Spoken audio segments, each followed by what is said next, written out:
The woman's hand shook in the dust, fingers weak and open like a small bird. Her lips moved, but her voice was only air. People stepped over her. Some stared, some laughed. One man even nudged her with his shoe. It was the kind of moment most people look away from. Amaka did not look away. She bent until her ear almost touched the woman's mouth. The old woman's breath smelled like dry hunger and rainwater from the gutter. Her eyes were half closed, but they still held a fight inside them. "Listen to me," the woman whispered. "I am Margaret, mother of Benjamin. Bentech Group. They took me. They dropped me here. 3 days. No one listens. Call, my son." Under Oshodi Bridge, the world was noise horns, hawkers, buses hissing, a danfo shouting, "Oju Elegba, Oju Elegba." But for a second, all that sound went far away. The words, "Mother of Benjamin," sat heavy inside Amaka's chest, like a big drum. Then the moment snapped back. People pushed past. A boy selling groundnuts laughed. "Old Mama Don craze." A woman carrying tomatoes shook her head. "Abeg scam. She fit be one of those actors." The old woman's hand trembled again, searching. She pressed a small crumpled paper into Amaka's palm. There were numbers on it, shaky and squeezed into the corner like they were running from the wind. "Please," she whispered. "Please, listen." Amaka swallowed. Her heart beat fast, like a bird trying to fly through a closed window. Her mother's voice rose inside her memory, as clear as the morning after heavy rain. "Kindness is a key, my child. Use it, even when the door looks ugly." Amaka stood, dust clung to her knees. She looked around at the city that always moved, never stopped, never cared. Then she knelt again and took the old woman's hand. "I'm listening, Mama," Amaka said softly. "I'm here." Before this day, Amaka's life felt like a small room with no window. After her parents died in a bus accident, she had learned to live on less food, less space, less comfort. Her room in the I face you compound, was barely bigger than a big wardrobe. She worked mornings at a roadside food stand, washing plates and counting change. She studied at night by the weak light of a battery lamp. When money was tight, she skipped dinner and told her empty stomach a story instead. But one thing never felt small, the lesson her mother left behind. Be kind, even when it hurts, even when people laugh, even when it costs you time, money, or pride. That morning, Amaka had tied her scarf and stepped out early to buy Gary and a used biology textbook from a man who sold second-hand school books near the bridge.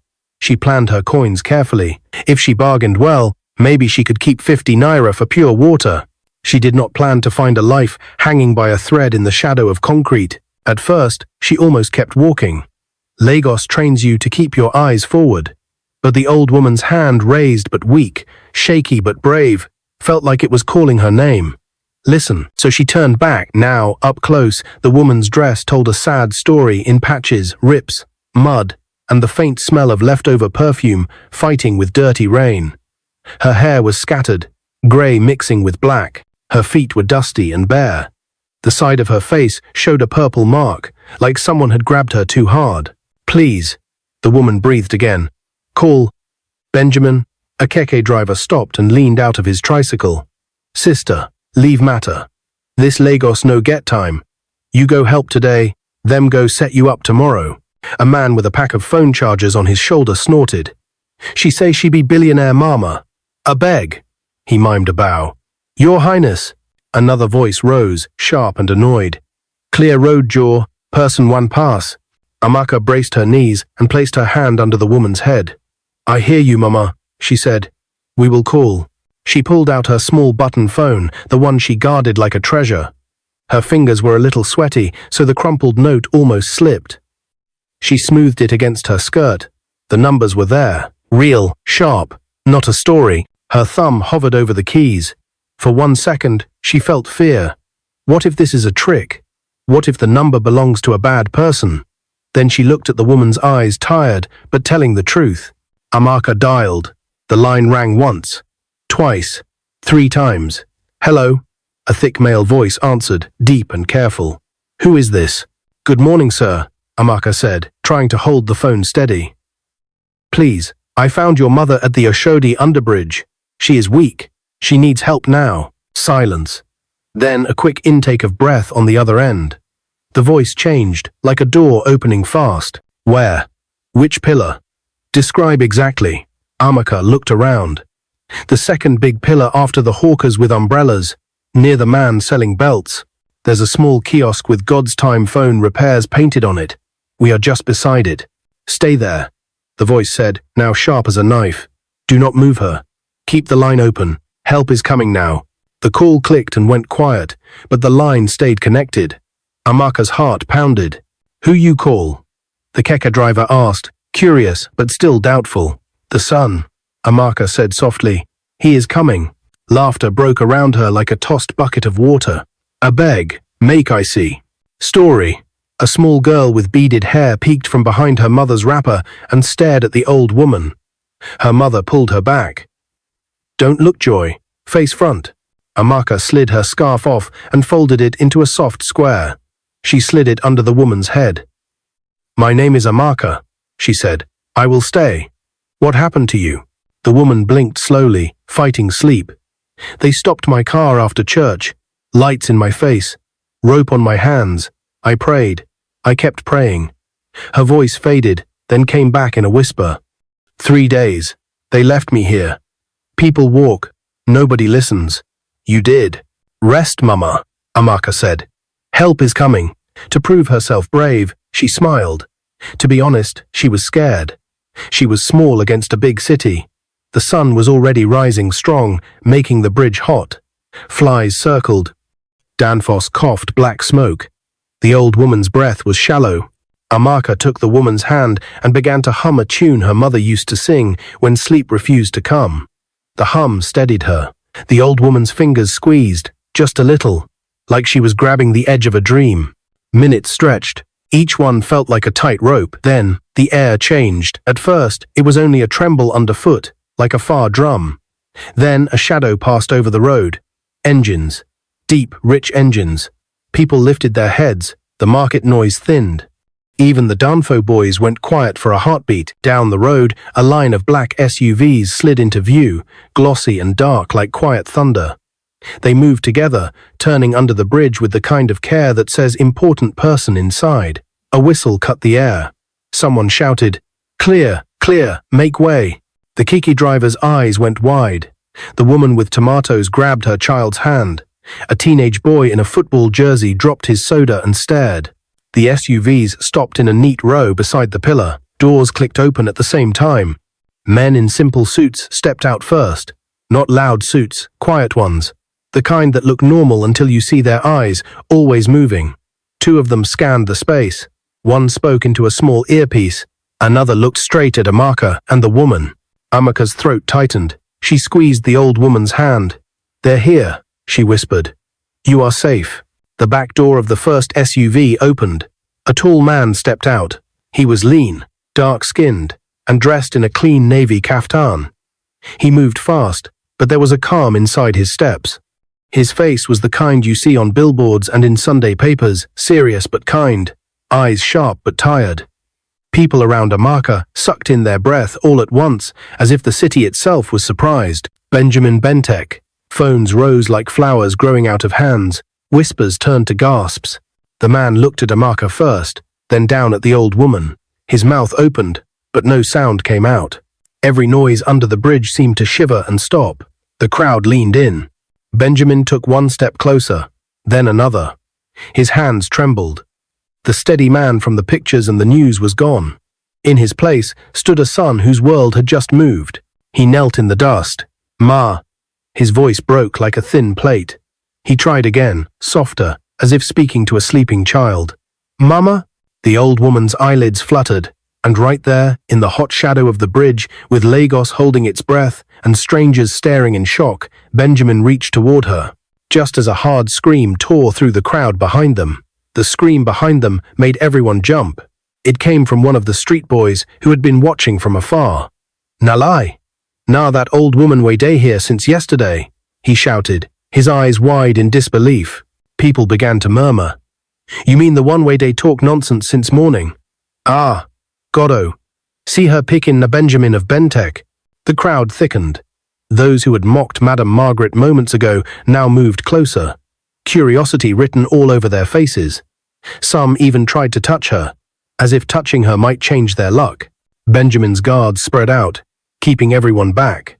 "Please stand clear," one said firmly, his voice slicing through the noise. Benjamin didn't say a word. He knelt beside his mother, brushing dust from her face with his trembling hands. His lips quivered as he whispered, "Mama, it's me. Benjamin, open your eyes." Madame Margaret stirred. A weak breath escaped her lips. "Ben, my son," she whispered, tears slipping from her closed eyes. Amaka stood a few feet away, frozen. The world around her felt blurry, honking cars, voices shouting, even the burning Lagos Sunday. It was all fading, replaced by one thought. She was telling the truth. Benjamin turned to her suddenly. You called me?" Amaka nodded shyly. "Yes, sir. I just couldn't leave her like that." His eyes softened. "Thank you," he said, voice breaking. "You saved her." He gestured to his men. "Quick, get her into the car." As they lifted Madame Margaret gently onto a stretcher, the same people who had ignored her minutes ago began to mutter excuses. "I swear, I thought she was mad. Ah, Lagos will disgrace you, oh. If I had known, I for help small." A woman holding plantains whispered, "Nah, true. Sometimes angels de wear dirty cloth." Amaka watched as they placed the old woman inside the SUV. Benjamin turned back to her. "You're coming with us," he said. Her eyes widened. "Me? Yes, you're the reason I'm here. I want you to stay with us until my mother recovers." Before Amaka could respond, the door opened. One of the guards gently guided her inside. The air conditioner brushed against her dusty skin, and for the first time in years, she sat on soft leather seats. The convoy began to move. As they sped through the busy Lagos streets, Amaka couldn't stop staring out the tinted window. The world outside looked different now. Smaller, quieter, distant. Benjamin sat beside his mother, holding her frail hand. Every few seconds, he looked at her face, his jaw tight with worry. "Just hold on, Mama. You're safe now," he whispered. Amaka's heart ached watching him. She remembered how many nights she had dreamed of someone holding her like that after her mother died. She folded her hands in her lap and looked down, whispering a silent prayer that Madame Margaret would live. They reached Banana Island within 30 minutes. The tall gates opened automatically, and the convoy entered a compound so large that it looked like a park. Flowers lined the driveway. A fountain danced in the middle, and a grand white mansion stood tall at the end, shining under the Sunday. Amaka had only seen such places in magazines. She felt her throat tighten. She didn't belong here, but somehow fate had led her through the gate. Benjamin's private doctor was already waiting at the door. "Sir, we're ready," he said quickly as they carried Madame Margaret inside. Amaka stood by the entrance, unsure whether to follow. The marble floor gleamed under her feet. She could see her own dusty reflection in it. Benjamin turned to her. "You can stay here," he said gently. "Please, don't be afraid. You're safe." She nodded, still speechless. A tall, elegant woman hurried down the stairs, Benjamin's wife, Martha. She was wearing a flowing white gown and gold earrings that caught the light. Her face froze in shock as she saw her mother-in-law. "Benjamin, what happened to Mama?" she gasped, running to them. Benjamin's voice was low. "She was kidnapped, Martha. Someone dumped her under Oshodi Bridge. This young girl found her and called me." Martha's eyes flicked to Amaka, who looked down immediately. Then she walked closer and took Amaka's hand. "God bless you, my dear. You did what many people wouldn't. Please, sit. You must be hungry." Tears filled Amaka's eyes. "I just did what my mother taught me, Ma. She always said, kindness is the greatest gift." Martha squeezed her hand gently. "Your mother raised an angel." Hours later, Madame Margaret was cleaned up and resting in one of the mansion's guest rooms. The doctor had set up drips and monitors beside her bed. Her breathing was steady now. Benjamin stood beside her, his hand still wrapped around hers. Martha sat quietly beside him. Amaka waited in the hallway, afraid to disturb them. She looked at the paintings on the wall portraits of the same woman she had found under the bridge, smiling, glowing, alive. A tear rolled down her cheek. That could have been my mother, if life had been kinder, she thought. Just then, Benjamin stepped out of the room. He looked exhausted, but when he saw Amaka, A small smile crossed his face. "My mother is stable," he said softly. "The doctor said she'll wake up soon." "Thank God," Amaka whispered. He studied her for a moment. "What's your name?" "Amaka, sir." He nodded. "Amaka. I won't forget that name. You saved my family." Before Amaka could reply, Martha came out with a tray of food. "Here, eat something. You look faint." Amaka hesitated.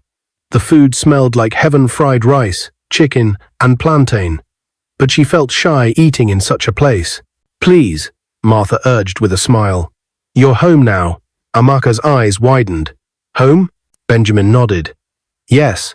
Until my mother is fully recovered. You'll stay here." The words hit her like music. Home. A word she hadn't heard in so long. She wanted to say thank you, but her throat tightened, and tears filled her eyes instead. Later that night, Amaka stood by the guest room door, watching Madame Margaret sleep peacefully. The moonlight fell across her face, soft and gentle. Martha came up beside her and whispered, "You must be tired, dear. There's a room prepared for you upstairs." Amaka turned to her, voice trembling. "Ma, may I stay a little longer? I just want to make sure she's breathing fine." Martha smiled warmly. "Of course, my dear. You have such a kind heart." Amaka sat quietly beside the bed, her head resting against the pillow near Madame Margaret's hand. For the first time in years, she felt safe, like she had found something she didn't even know she was missing. But as the night deepened and the mansion fell silent, Amaka didn't notice Benjamin standing quietly at the doorway, watching her. Something about this poor orphan stirred something inside him, a memory, a question, a strange sense that fate had just begun to weave their lives together. And then, somewhere in the shadows, a phone buzzed softly. A voice whispered from the line, "She's alive." "Yes." Another voice answered coldly. "But someone found her. We'll have to finish what we started." The night air inside the mansion was still. A soft hum came from the air conditioning vents, blending with the gentle beeping of the machines beside Madame Margaret's bed. Amaka sat there, half asleep, her hand still resting on the old woman's arm. Suddenly, a faint creak echoed from the hallway. Amaka's eyes flicked open. The sound was slow, careful, like someone tiptoeing on purpose. She turned toward the door, but all she saw was the faint reflection of moonlight against the polished floor. Probably a cleaner, she told herself, though deep down, something didn't feel right. Moments later, the door opened gently. Benjamin walked in, his face lined with worry. "You're still awake?" Amaka stood quickly. "Yes, sir. I just wanted to make sure she was breathing fine." He nodded, giving her a small, tired smile. "You remind me of her," he said softly. "Mama, she always stayed up for others." Amaka blushed slightly. "She's strong, sir. I believe she will be fine." Benjamin looked at his mother's fragile face for a long moment. "I hope so," he murmured. Then, with a sigh, he added, "I still can't believe I almost lost her, because no one cared to listen." His words sank deep into the room like heavy stones. Amaka looked down, remembering the laughter of the crowd under the bridge. "Maybe God wanted me to pass there that day," she said quietly. Benjamin turned to her, studying her face. "Maybe he did," he replied. "Go get some rest, Amaka. You deserve it." She smiled, nodded, and slipped out of the room. But as she reached the hallway, she noticed something strange. The back door to the garden was slightly open. A soft breeze drifted in, carrying the faint smell of cigarette smoke. She hesitated. Should she close it, or call someone? Her heart raced as she stepped closer. Through the crack, she saw a man's shadow standing by the fence, speaking into a phone. His voice was low and tense. "Yes, she's alive. No, we didn't expect anyone to find her. But listen, there's a new problem. Some girl found her. We can't move until I confirm what Benjamin knows." Amaka froze. Her pulse thundered in her ears. The man turned slightly, enough for her to see the faint reflection of a scar across his jaw. He was tall, dressed in black, and wore a cap pulled low.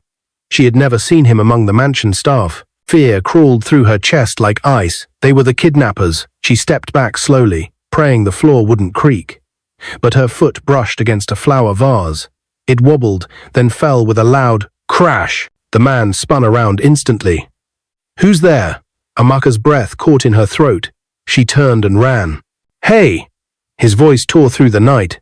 Her bare feet pounded against the cold tiles as she dashed down the corridor. Her heart screamed louder than her footsteps. She turned a corner, ducked behind a curtain, and pressed her hands over her mouth. The sound of heavy boots followed closer, closer, then silence. She could hear her own heartbeat shaking her chest. After a few seconds, the footsteps moved away, fading toward the back door. Amaka waited until she was sure he was gone before crawling out carefully. Her hands trembled as she made her way toward Benjamin's room. She knocked quickly. "Sir, please wake up." Benjamin opened the door, his face tense. "What is it?" She tried to catch her breath. There's someone outside, a man with a scar. He said something about Madame Margaret, and that they didn't expect anyone to find her." Benjamin's eyes narrowed instantly. "What?" He pulled out his phone and made a quick call. "Security. Lock every gate right now. Check the garden and west fence. Nobody leaves the compound." He turned back to Amaka. "Are you sure of what you heard?" Amaka nodded. "Yes, sir." He was speaking on the phone. He said, "We can't move until I confirm what Benjamin knows." Benjamin's expression hardened. "So it wasn't random," he muttered. "Someone wanted her gone for a reason." A few seconds later, one of his guards rushed in. "Sir, we found cigarette ash by the fence. Whoever it was, he's gone." Benjamin clenched his jaw. "Keep searching. No one gets in or out until morning." The guard nodded and left. Amaka looked at him, her voice trembling. "Sir, I'm sorry if I caused trouble." Benjamin shook his head. "No, Amaka, you just saved us again." He placed a reassuring hand on her shoulder. "You did the right thing. Don't be afraid. I promise I'll keep you safe." For a moment, their eyes met, his filled with gratitude, hers with quiet courage. Then, from the end of the hallway, a weak voice floated through the air. "Ben, is that you?" Both turned sharply. It was Madame Margaret. She was awake. Benjamin ran to her room, Amaka following close behind. The old woman struggled to sit up, her hand trembling. "Ben, listen carefully," she said, her voice thin but urgent. "The man who took me, he was close to us. Someone you know." Benjamin froze. "Someone I know?" She nodded, tears sliding down her wrinkled cheeks. "I heard his voice the night they blindfolded me. It was the same man who came to visit last month. From your company." "And Orphan." Benjamin's mind raced. "My company?" "Yes," she whispered. "He called you his brother." The words hit him like a hammer. He stumbled back, gripping the bedpost. There was only one man in his company who called him brother, his childhood friend, Daniel Okoye, the vice chairman of Bentech Group. Amaka gasped softly. "Sir, what does that mean?" Benjamin's face darkened. "It means this isn't over." He turned to one of the guards outside the door. "Double the patrols. No one enters this house without my permission." Then he faced Amaka again. "You've been dragged into something dangerous. From now on, you stay close to me or my wife. Do you understand?" Amaka nodded, her voice small. "Yes, sir." As Benjamin sat beside his mother again, Amaka stood quietly by the door, watching the two of them, the powerful son and the mother he almost lost. She had thought kindness only saved hearts. She didn't know it could save lives and uncover secrets darker than the night itself. But deep inside, she also sensed something else, that her own life was about to change in ways she could never imagine. By dawn, the mansion no longer felt safe. Security men moved quietly around the compound, flashlights sweeping through the gardens. Even the birds stayed silent, as if the night's tension had frightened them too. Amaka hadn't slept a wink. She sat by the balcony, clutching a blanket over her shoulders, watching the faint pink light creep across the Lagos sky. She could still hear Madame Margaret's trembling words, "He called you his brother." Her chest tightened. Daniel Okoye, Benjamin's best friend and vice chairman of Bentech Group, the man whose smiling face appeared beside Benjamin's in almost every business magazine. The same man who toasted with him at public events and often called him blood. But now, Amaka, she turned. Benjamin was standing behind her, still wearing last night's clothes. His eyes were red from no sleep. "You should rest," she said softly. He shook his head. "Not yet. I spoke with the head of security. They checked the cameras, someone disabled them around midnight. Only Daniel and I have that level of access to the system." Amaka's heart skipped. "So it's true?" Benjamin's voice was low and sharp. "It's worse than I thought. He's been planning this for months. I just didn't see it. He took a deep breath, then looked at her. I owe you my mother's life, Amaka.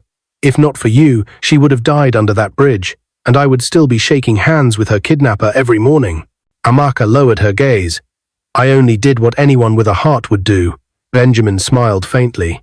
You give people too much credit. Lagos doesn't stop for kindness anymore. Their conversation was interrupted by the soft sound of footsteps. Martha appeared, dressed in a peach morning gown, her face pale with worry. Ben, she said gently, the doctor says Mama wants to talk to you both. They followed her upstairs to Madame Margaret's room. The old woman looked better, weak but awake.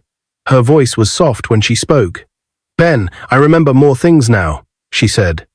The night I was taken, Daniel came to my gate. He said you sent him to bring me to the hospital for your father's memorial. When I got into the car, everything went dark. Benjamin's fists clenched. He used my name. The present so Tindro. Madame Margaret nodded weakly. Yes. And the man who drove the car kept calling him boss. Silence filled the room. Only the slow beep of the medical monitor could be heard. Martha spoke gently. Maybe he wanted something from the company? Benjamin's face hardened. The board's insurance deal. He wanted full control if I was gone. Mama was the only one with legal power to stop it. Madame Margaret reached for her son's hand. Promise me you'll forgive him if you can, Ben. Don't let anger destroy your peace. Benjamin blinked back tears. Mama, he tried to kill you. I can't promise that. Then, turning to Amaka, his voice softened again. Amaka, you're part of this family now. You stood when everyone else ignored her. My mother says, you remind her of my late sister. She would have loved you. Amaka's throat tightened. Thank you, sir. I don't know what to say. Madame Margaret smiled faintly. Say you'll stay, she whispered. I want to hear your voice in this house every morning. Tears filled Amaka's eyes. I'll stay, Mama. I promise. Later that day, Benjamin drove to the Bentech headquarters, his face cold and focused. Martha stayed behind to care for his mother, while Amaka followed Benjamin, despite his initial hesitation. Inside the glass tower of Bentech Group, people whispered as they saw their CEO stride past with a young woman beside him. Cameras flashed. The tension was thick enough to touch. Daniel Okoye was already waiting in Benjamin's office, dressed in a navy blue suit, pretending to read a document. He stood when Benjamin entered, smiling faintly. Ben, you didn't tell me you were coming early. I was about to. Benjamin slammed a file onto the desk. Save it, Daniel. Daniel's eyes narrowed. What's this about? Benjamin's voice was ice. My mother. The woman you kidnapped. Daniel laughed, but his voice trembled. What? Ben, have you lost your mind? Amaka watched quietly from the side. Her heart thudded in her chest. Benjamin pressed a button on his phone, and the sound of Daniel's voice from the night before filled the room. Is greater than, yes, she's alive. But listen, there's a new problem. Some girl found her. We can't move until I confirm what Benjamin knows. Daniel froze. His fake smile faded slowly, replaced by the truth. You bugged my house? He hissed. Benjamin's jaw tightened. No. You were sloppy. Daniel's expression darkened. I should have finished the job when I had the chance. Before he could move, 2 security officers stepped into the room. Mr. Daniel Okoye, you are under arrest, one said firmly, holding up a warrant. Daniel's rage turned to disbelief. You can't do this to me. I built this company with you. Benjamin's eyes didn't soften. You built greed. I built Bentech. And Amaka, he turned toward her, saved everything. As Daniel was led away, he spat. You'll regret this, Ben. You always choose the wrong people. Amaka flinched at the words, but Benjamin looked calm. No, Daniel. For once, I chose right. By evening, the tension had lifted from the mansion. Madame Margaret sat in her wheelchair under the mango tree, watching the sunset. Amaka sat beside her, peeling oranges, while Martha spread a blanket over the grass. Benjamin joined them quietly, his expression lighter than it had been all week. Madame Margaret reached for his hand. You see, Ben? The same people the world ignores are often the ones heaven sends to save us.